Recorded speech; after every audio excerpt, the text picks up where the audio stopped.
Fast Forward Productions. The women are speaking.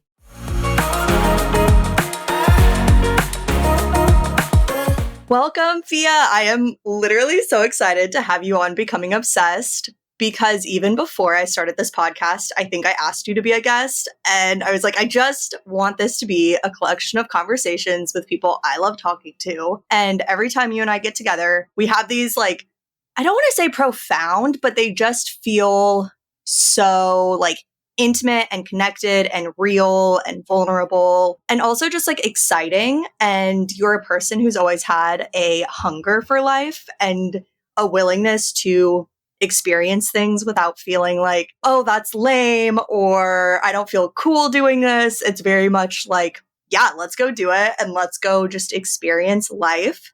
So for everyone who's listening, I am so excited to finally get to introduce you to my friend Phia. She is a photographer and has such an eye for it and takes that hunger for life into her art as well. She is constantly trying to experience life in new ways through experiences and different people.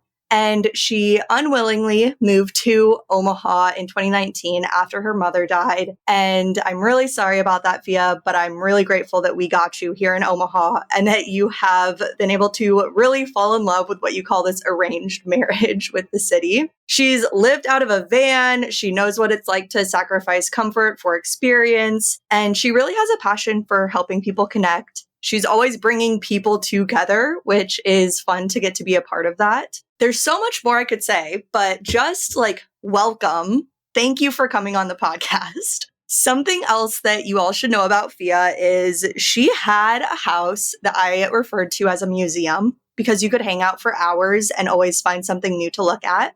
And she gave that up to get a new house that might be a community space for artists or community living.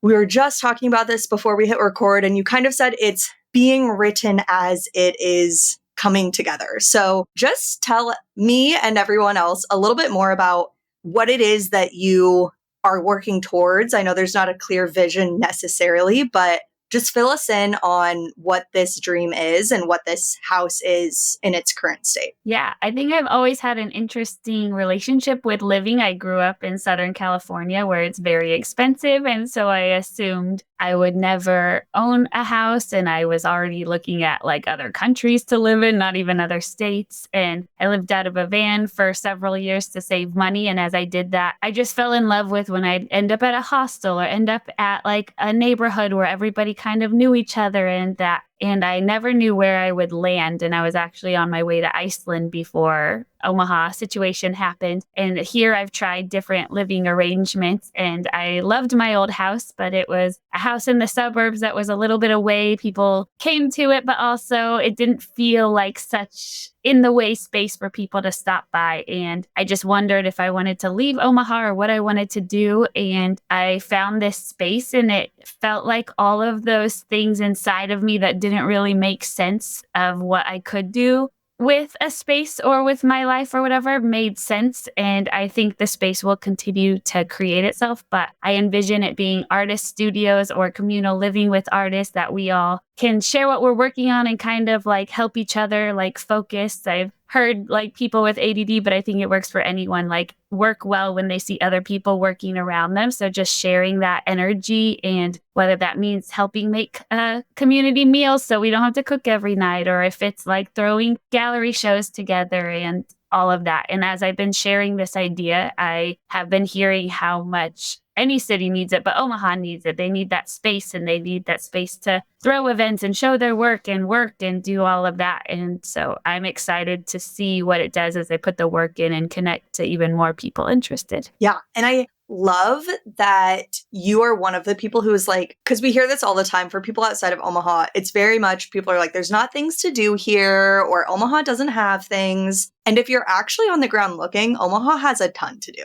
almost too much to do, but we just don't think of it that way. But what I love about what you're doing and about the people that I get to hang out with in Omaha is when they see a hole and they're like, wait, we actually do need this thing. You go create it. You go actually make it happen. And I am obsessed with that. I love that. What has it been? Was it like 2 months ago that you closed on the property? How long has it been? I feel like a month. I basically closed when I got back from working Coachella, which was like the end of April, and we're at the end of May. So it's been a month, and in 2 weeks, I'm trying to rent it out for College World Series to make some money to pour back into it. So I've been here about a month, and it feels long and short as it creates itself. And yeah, Omaha has so many resources here, which is, I think, why I'm drawn to it, because every time I travel, I went to Paris a couple summers ago, and I've dreamt about being in Thailand and that. But whenever I dream of going to these cities, I think of like having to rebuild my resources, whether it's like books that inspire me or like places that I know I can get art supplies or all of that kind of stuff. And I just found that Omaha has all of that. And so I was like, okay, let's stay here and create that community I have found in those other places here and live off of it. And that's like why I haven't been able to leave Omaha as much as I originally planned this year too. I've had Brooke, I've had Andrea Joy, I've had a lot of Tuesday night dinner, the T&Ders on the podcast. So I feel like people are kind of familiar with this concept that we get together every week to have dinner together. And we're in that group. That's actually where we met. And that's the community that you're talking about, where it's like, it's here. And I think I realized so much of what drove me to want to travel for so long was trying to find people that I actually like related to, could have deep conversations with. And at least for me, and I think a lot of people who travel feel this way, it's like you were saying, you show up to a hostel and everyone is looking for friends. And so you just get to this depth in a friendship with somebody so much quicker than, you know, when you're working a 9 to 5 and they're your coworker and everyone kind of has their guard up or they're just trying to get home or whatever. And I love that community and crave that community. And I felt for so long I only got it when I was traveling. But now in Omaha, the Tuesday night dinner group, there's a couple other groups I'm in where I feel like that's what we have. And so it is like, I love when you're saying like, yeah, kind of have that hostel feel, because that I think a lot of people can relate to of like, what is that feel? It's open community and people actually wanting to get to know each other and wanting to have deeper conversations and just explore passions in life. And I think that's why I'm so drawn to you and why I love our friendship so much. And I'm really excited. What has that journey so far been like? 1 month. What have you done to the place? What still needs to be done to get it ready for the College World Series? Like, how is the just like experience of like hammering the nail going? It's amazing. Kind of from what you were going, I think Omaha actually has that community because we have a little more time to connect. And just even in the space of getting people to help me and learning to ask for help. And then when you actually are helping, and it's like, this was such a big investment for me, but I also don't want to be the ruler of it. I want community to influence it. So I've already had like tough conversations with some of the people that have been helping me, whether it's triggered emotions in me or in them or that. And they were tough, but they led to this like deeper thing that we were like hugging after and just like, oh, thank you for sharing that. And let's figure out how to come together in different ways. And it's already like my neighbors come and play soccer in it all the time, and they want to throw a couple parties, and they don't speak English and I don't speak Spanish. And it's just like, I want to bring in the gatherings of it. But yeah, I've been meeting with some of the other organizations in Omaha, Amplify Arts, and talking to them about helping me do an open call for artists when the time comes. There's a art church here in Omaha. Rachel runs it, and her and I are going to start this HKT, Her Kitchen Table, where we get some of the other women business owners to meet and just talk about all the like ups and downs and stresses, everything from handymen like being hard because you're a woman in a space and they want to come in and help you in that, and you need the help, but you also know how to do things, and also just running a business and creating something a little unconventional and how to do that in a way that supports everybody else, but we still need to support ourselves. And so it's only been a month, but everything is exploding. And I'm like, I have notes all over the house that I'm trying to keep organized. And like, I get all my notes apps and I'm getting inspired by everybody's ideas, and I want to figure out how to bring them all together. I love that concept that you were saying, where especially as women, whether it's in business or family or whatever, we're so like, generality, of course, but like we can be so nurturing that it's like, yeah, you forget that you actually have to do it for yourself first. It's like, yes, I'm building this thing for somebody else, but I have to do it for myself first. I think the episode that's airing like the week before this one, I was at a business retreat, and one of the women in the retreat was saying like, you have to prioritize your rest and schedule your work around it. And I think that it's really easy for like us women as like, you know, a generality to not do that and to just like give and not have those boundaries set. So I think it's so important for us to be in that community to talk about it. But especially when you're like building a business or a community that's in your actual residence, like that you're going to be living in it, that's going to be super important. And I'm excited to kind of see how you navigate that. Yeah, me too. Currently, I'm sleeping in the house all by myself in the smallest room in the house. And my brother and some friends are laughing at that, saying like, no, you need to take care of yourself. And I get that, but part of me is like, but I'm creating a community space, so I don't want to be stuck in my room all the time. There's a room for co-working, there's a room for painting, there's a room with a workshop, there's another like area we can all cook. And I'm like, I want to be out and I want to be surrounded and where we like rub elbows with each other and that. And so I want to lead by example, and that is just how my personality is. So trying to figure that out. Or even last night, somebody was going to come over and hang out while I painted, and they messaged me and they're like, how are you? And I was like, oh, I'm tired and this and whatever. And they responded like, oh, no sweat. And I was like, why did you respond? They're like, oh, I thought you were saying you couldn't like hang out anymore. I was like, oh, I should be saying that. I am exhausted now that I read it back, but I'm not catching that. I'm like, oh no, this is just life. Come be a part of it. Well, and that's not anything new about you either. I don't know that I've ever met someone who is on the go, and not just like on the go for the sake of being busy. Like, I don't think of it as like, oh, soccer mom, like running people around, running errands. You're on the go, like jumping from like one friend's art show to another friend's like band playing, like out in the community, going to events, supporting people. You're on the go because of people. And so I can see how kind of like what you're saying. I'm like, yep, that's Phia. That makes sense. But part of that is self-care, because being around people does light me up. And I know it lights you up being around like the right people.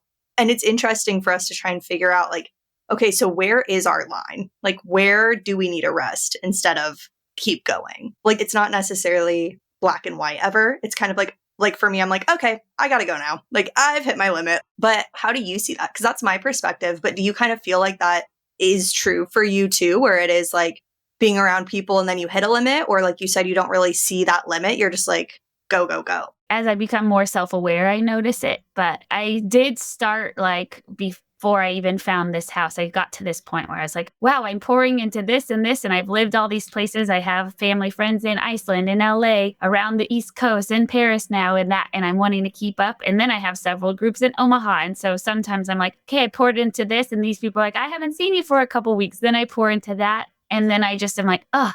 So I think this house is an attempt to use that energy that's constantly going outward and bring it inward, and bring it also inward in a way that's like, everybody come inward here and we can meet in one general space. And it's an open door for if you just need a safe place or need a place to create. And it's kind of like a solution that might make more problems like everything else in the world. And I will still have to learn to like say no, but I am one of those people. I will go until I'm falling asleep on the couch at a party, and I'm completely content like that. And so if I'm at my house falling asleep during an event, then cool. Then we just went and pushed it. And yeah. Well, and even when you're talking about like, I'm sleeping in the smallest room in the house and people are telling you like, you got to take care of yourself. It is like almost like, yeah, I don't know that I would want to be in the biggest room in the house, because then I'm going to have more stuff and I'm going to have more like whatever. Like, I'm content in smaller spaces sometimes. Like, I'm happier in like a smaller room. I was kind of thinking that when you said that, but I love hearing like, now when you're pouring into others, it's closer to home. Like, it is home. So when you're pouring in for them, like, it's pouring into your space. It's almost like pouring back into your cup. But I think it'll also help keep those people closer. Because I know what you're saying. It's like, we can't pour from an empty cup, and like, who's pouring into my cup? And when it's in all these different places, then it's like maybe a little bit back. But when it is in one place, it's kind of easier to just be cyclical and not be so much like, okay, well, I was there and here and this. And it's kind of just like the ever evolving community spin. Yes, to all of that. I could build on it, but I feel like I would just be repeating what you say about that. Yeah. Like when I lived out of a van, I learned the small space was actually good for me because it like forced me again to like be out and go to coffee shops and also stay clean and organized and keep those notes that I have right now in every room of the house, like in one general space and organized. And so it's just different tools work for everybody. And so again, that's what I'm trying to bring together in this home. And as the world is fighting everywhere too, just figuring out like it's going to be a big thing bringing, say, 6 people live here. I'm not sure if it'll be a living studio space or working, but everybody's going to have different interests. And I've always been very curious to get people of different worlds interacting in a way that we can coexist, whether some people stay and work late, whether they wake up early, and whether they're vegan or they eat meat, and just like figuring out how to address everybody's needs and have those tough conversations in a supportive way. And so again, I hope this house with all those challenges also helps me and whoever's a part of it grow and learn how to coexist together. There's this person that I heard speak. It was in the last 6 months or so. And she actually lives in this like commune of sorts, but it's like a collection of like 6 townhouses, I think. Like it's these 6 different families. It's not out like in the middle of nowhere. It's like in town, but it's this community where they all share a courtyard. And it's very much that communal style of living. And I did that when I was in the Panamanian jungle, like when I was like 19. And you're just like, yeah, you're in everybody's business. Like you can't just go isolate because everyone is like right there. And I think that's part of the power of this, where it's like, yeah, you're kind of forced to have hard conversations, but it's not like conflict. It's like, no, you might be having a hard time. And instead of getting to go isolate, like somebody is going to be there to like go through that with you. And I love that. Like, that's one of the reasons I love what you're talking about, because I would love to like live in a community like that. And especially if I have kids, like raise kids in that like more village type of community. Like, I think so much of the time too in our culture, we're like, mind your business, or like, if you're starting a business, keep it quiet and then pop out and be successful. But why? Like, let's do it together. Let's just like be messy together and like figure it out and like walk through life together. And I'm really excited to see that in action, like so close to home. Yeah, I'm already seeing it again with those neighbors that I talk about. They're just like share. There's a lot of them in a little house and they yell at me every morning. They call me Sophie and they're like, Sophie. And like, we're just interacting and figuring it out. And as I've been processing different things of what this place is to me, like I grew up with a small family, just a brother and 2 parents. And now it's just me and my brother because I lost my parents and I don't think I'm going to get married and have kids and that kind of stuff. And so this dream of having a huge family and everyone running around in chaos, I think this probably is my subconscious way of creating that. And I feel like we live in these communities when we are young or when we are old, like retirement homes. And I think there is this big space in the middle that we can, whether my friends that do have husbands and kids or wives and kids and stuff, they kind of have that living. But otherwise, we're all just in our individual apartments and trying to like make it work. And I kind of want to bridge that. And I hear some people, actually not that many people, but some people are like, oh, no, I need my space. And other people like you are kind of like, oh, I like that. And it's not for everybody. And it's going to have, again, it's chaos and it's things, but I kind of thrive off that sometimes and enjoy seeing how that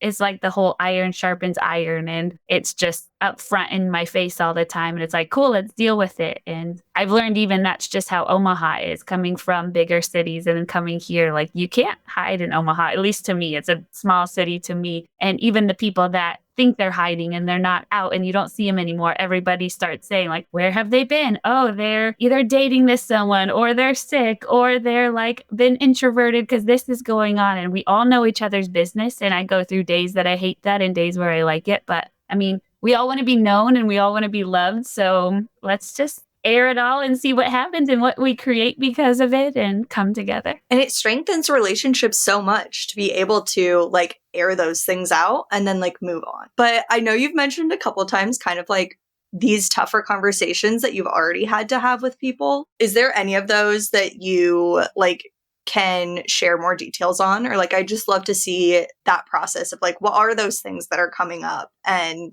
how are you dealing with them? Yes, I'm trying to think how or who or whatever. Like a very small one, and this wasn't a tough conversation with them, but one friend that's helping me, they were talking about how they're a recluse and they kind of hide and that's their thing and wondering if they could live in a space like this. And I just said, well, do you do that because it's healing or do you do that because you're avoidant? And they were like, if I'm honest, I'm doing that because I'm avoidant. And I'm like, okay, well, this could be an interesting thing to like try and see, like people just be like, hey, what are you doing in there? Come and have coffee with me. And they kind of got like a little excited, but you could see that that's against how they normally were. And like just getting to share that stuff, because I think living, meaning sleeping in home and how we do that is such a private thing that we don't share so much. I've even started realizing that a lot of my friends, I don't even know if they have siblings or have that kind of stuff. And that's something in high school, we know everything. Oh, you have an older brother, you have this, you have whatever. And so just like finding those things. And then again, the people that are starting to help me, they're in my house a lot more hours and I'm learning their vices or how they handle the stress of like getting paint all over my floor or something and me being like, oh, it's okay. But also let's figure out how to clean this together and not be flippant. And so just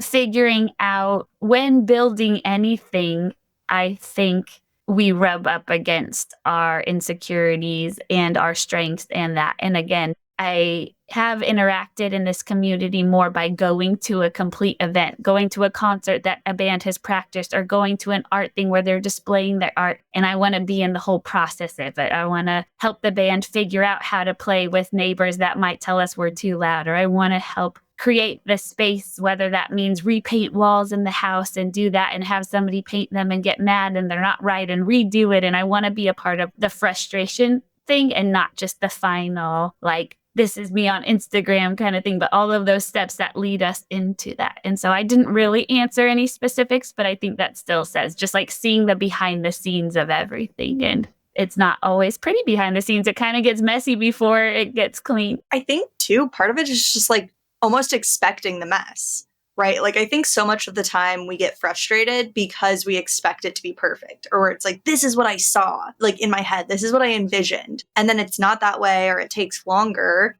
And it's like, if you're just so stuck to like, this is what it was supposed to be, instead of being like, well, what is it supposed to be? How can we do this? How can we figure it out and take other people into account? And like what you're doing with this whole process, not have the answer for the end, but figure it out along the way and know that it's going to be messy. I'm going to have other people's mess. I'm going to have my own mess, mental, emotional, physical, like all of it. It's like life is the stories you tell yourself. And if you just tell yourself that that's part of it and that's part of like a really fun, like hard, but like awesome part of the experience and just about life, which is what I started this whole episode saying is like, I love the way that you live life. And I think so much of the way you live life and that I live life and the people that are kind of in our mutual circle do is one of the reasons I wanted to start this podcast, where it's like, I want these conversations of people who are like willing to be in the mess, willing to just figure it out and want to kind of be in the middle of the mess. There was this like book I read a long time ago that talks about like people who are more successful or not as successful. And it was giving this kind of morbid actually example of like, there was this 2 flights and these are real flights and like they both were going down. And one of the pilots was able to save everyone. And then the other set of pilots like weren't. And it was like a really easy solution. They just couldn't see it.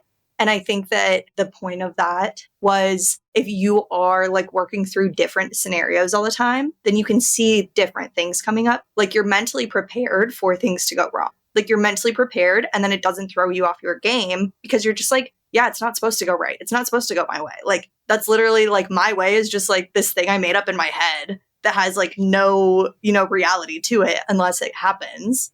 And that in between and not having the answers, like I love that too. But when you're not in a mindset for it, where it's like, I have to just get it done, I have to just do it, it's a lot harder when that mess happens.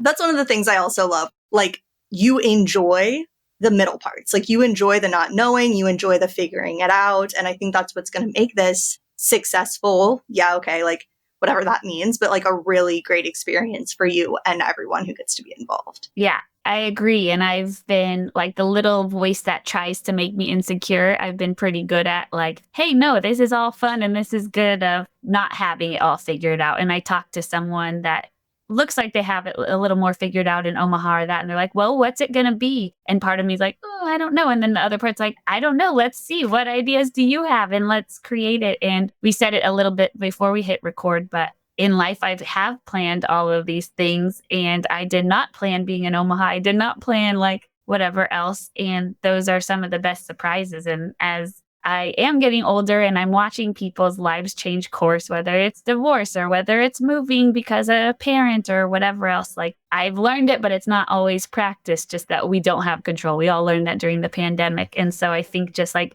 keeping that energy and saying like, I don't have control over this. What do I have control over? I have control over painting it and making nice. I have control over reaching out to people that I know this could help or that would enjoy helping or that kind of stuff. And just like taking those pieces and seeing how it forms. And so I'm glad I have people like you that also like that process of like, let's see what happens. Let's just do the thing like this podcast and see who it reaches. And yeah, it is the exciting part and it's scary in a good way, kind of like the adrenaline fear. It kind of reminds me too of like, there's like all these quotes online or whatever that are like, fear of failure will keep you from ever trying or like whatever, you know? And I think that's the beautiful thing where if you want to go do something, like you have zero idea how it's going to end up. And so if you're only tied to the end of it, you probably won't start because you don't know how you're going to get there. But if you're tied to like the day by day, like journey of it, and like that's what you're doing it for, I feel like meeting you and getting to have these chats with you is one of the reasons I wanted to start this podcast. So I keep saying that.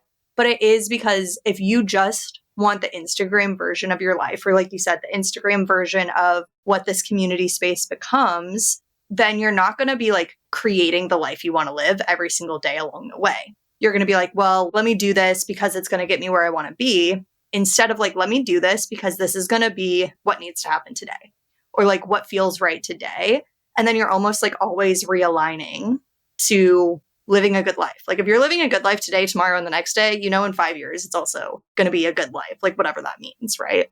I was just watching this show that my friend Sydney, who you've met, recommended called Couples Therapy. I'm obsessed. I love it. I literally watched like the first 30 minutes of an episode yesterday. And it was like this guy basically was like, I need you to know exactly what I need before I need to tell you that I need it. Like, I need you to just give me a water before I need it. And then every time somebody said something, they were like, nope, I'm not that. That's not it. And the therapist was like, so like, why do you need everything to be perfect? Why can't we just like accept that you and I will never see it exactly the same and try to find the commonalities instead? And I feel like that's almost a little bit of a representation of this, where it's like, why can't we just like imperfectly go about it? Like, why do we have to be so like annoyingly frustrating about it? Like, why does it have to be your way? Why can't it just be a way? Like, why can't we just do it together and figure it out and like not be on the same page 100%, but like be there 75% and then figure it out as we go? Mm-hmm. I don't know if you've ever, but the few times in life that I have been like comfortable or content or whatever, it's actually more uncomfortable than like the fear of the unknown kind of thing. I remember after graduating high school, then graduating college, and then getting my first place and kind of sitting there like in the job world for the first time being like, now what? These are all the steps they told me to get to, and what do I do next kind of thing? And I'm like, oh, I guess I just enjoy it. I made it to here kind of thing. And then it's like, or whenever I get like a space perfectly right, like your room, and you have like your nightstand where you want it and your books and whatever, then it's like, okay, let's rearrange it. And it's just like, shake it up. And I don't know if that's just me and like the chaos I create around the world, but I think there almost is more comfort in the unknown when we sit in it. But yes, that show, we'll talk about it off air for a while because I love it. It just reminds us that we're all human and we all have so much going on. And even any of the people that you might like be turned off by at the beginning of the episode, by the end, you're crying with them like, oh, they just want love like the rest of us. And so I know I can't wait to get into it because I've only, like I said, watched like 30 minutes of one. But yeah, now every time I watch an episode, I'm going to be like, Phia, what the heck? Like, oh my gosh.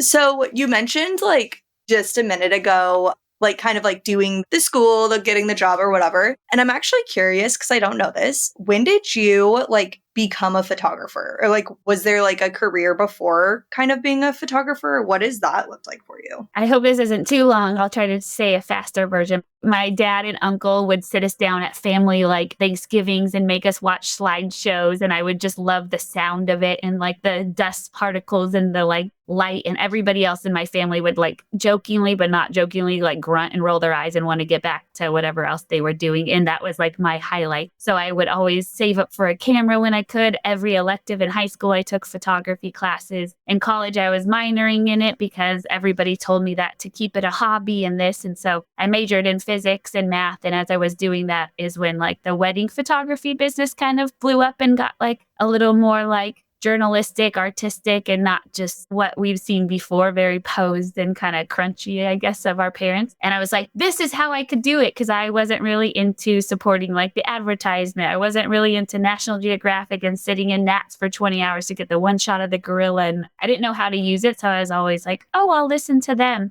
And then after I graduated with physics, I was just like, I don't want to sit in a lab and not talk to people my whole life. And so I went on this journey of like, what do? I commercial fished in Alaska for a while. I coached cross country and I substitute taught. I did a couple other odds and ends job. And then I like woke up and I was just like, wait, why don't I try this photography? Like I was holding it on this pedestal, like kind of like a little boy, I would say, like with baseball. And not everybody can be a professional athlete kind of thing. Like you have to go through all the picking. But anybody can be a photographer. And somebody might say that's not true, but you just need a camera. You can start wherever. And then you just need people that want their picture, which in this world, we all like, not all, but a lot of people need pictures and like that. So it just started snowballing like that. And then I had a couple shows out in California, but when I got here, I really wanted to dive into that part of the community. So I got to have a couple shows and then meet that. And now I want to put them into books and grow that way. And so it's just been a very organic thing. It's my way of,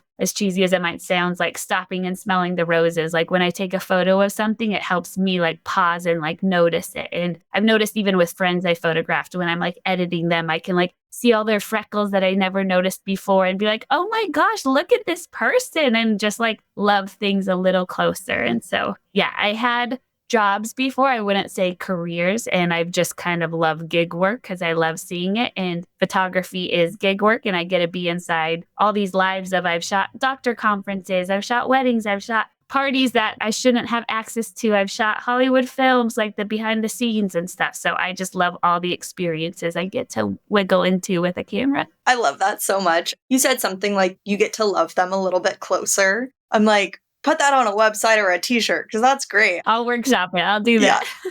Well, speaking of things that we love, what are you currently obsessed with? Again, cheesy as it sounds, what am I not obsessed with? One of my projects that another friend inspired, and I put it on the list when you asked me this question, was I'm kind of really obsessed with the question of what a friend is right now. I've been starting to ask people what a friend is to them, and it seems like such a simple question, like what's the color yellow, until we start realizing maybe we all see yellow differently. And who knew this whole time we saw it differently, because the definition seems the same. But some people, me being one of them, call everybody my friend. Like if I hug them and we share like an exciting conversation, I'm like, oh my gosh, my friend. And every time I see you out in public, I'll probably wave a little enthusiastically and that kind of stuff. And other people, given them rides, I've helped them move, I've helped them like go to all of their art events, and I've learned that they're like, nope, we're acquaintances. I only have like 3 little tight-knit friends over here. And so I started opening it up and asking people what it means. And I'm not quite sure what I'm doing. I'm still in the research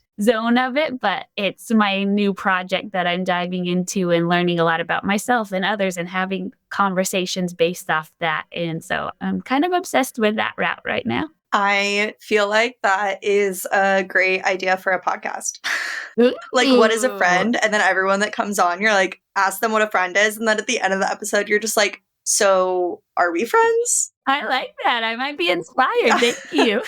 That's another way I started this, is I was like, how do you know when it's time to quit? Like, I feel like I should have quit some stuff a lot sooner than I did. Let me like get some people's advice on this. And that was like the whole first season. I was like, okay, I'm going to quit this question now. Like, I was like, I'm good with this question now. Oh, good. I like that. Did you say that at the end of the season? I don't remember. I don't remember remember either. I probably did because when I listen back to podcasts, I realize I say the same things over and over. And I think they're profound every time I say them. I'm like, wow, I realized this thing. And I'm like, 5 times last year. Great. Okay.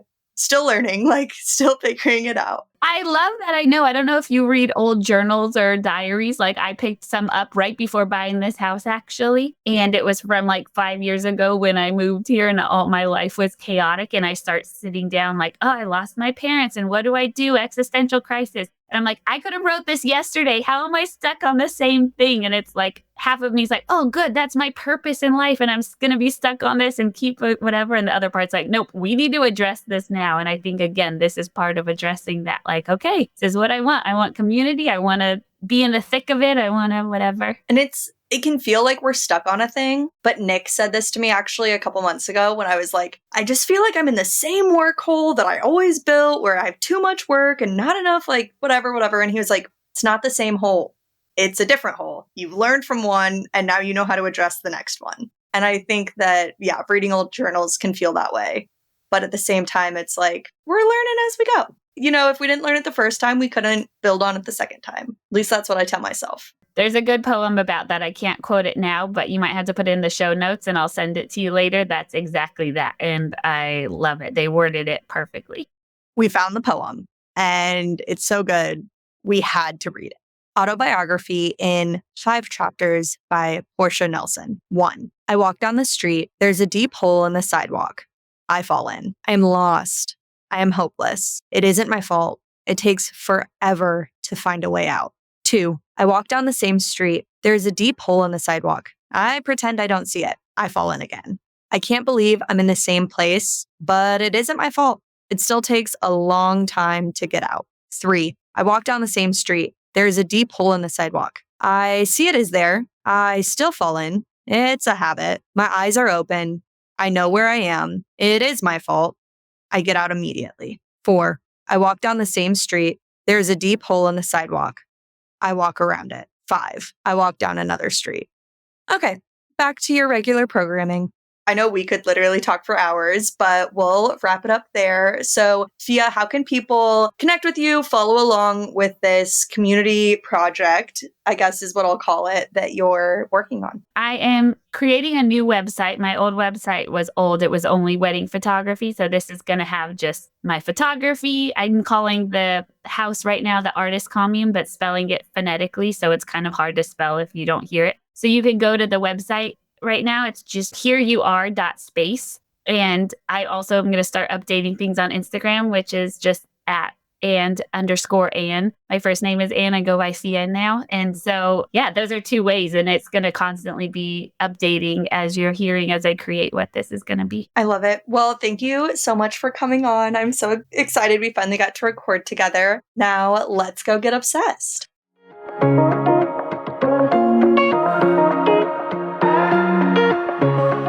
A huge theme in my conversations and coaching calls with business owners is shedding your shoulds, clearing your mental load of the hundreds and hundreds of shoulds so that you can limit your decision fatigue and spend your energy where it really counts. So if you're finding yourself in this never-ending cycle of thinking, I should post more, I should work out more, I should go to more networking events and call my friends more, I want to help you break the cycle. Let's sit down for a 15-minute chat, completely free, and I'll help you shed 3 major shoulds from your mental load. Just click the link in the show notes to schedule your virtual hangout. And a huge thank you to everyone who makes this podcast happen, my amazing team at Sleeked Marketing and the incredible women at Fast Forward Productions. Now let's go get obsessed.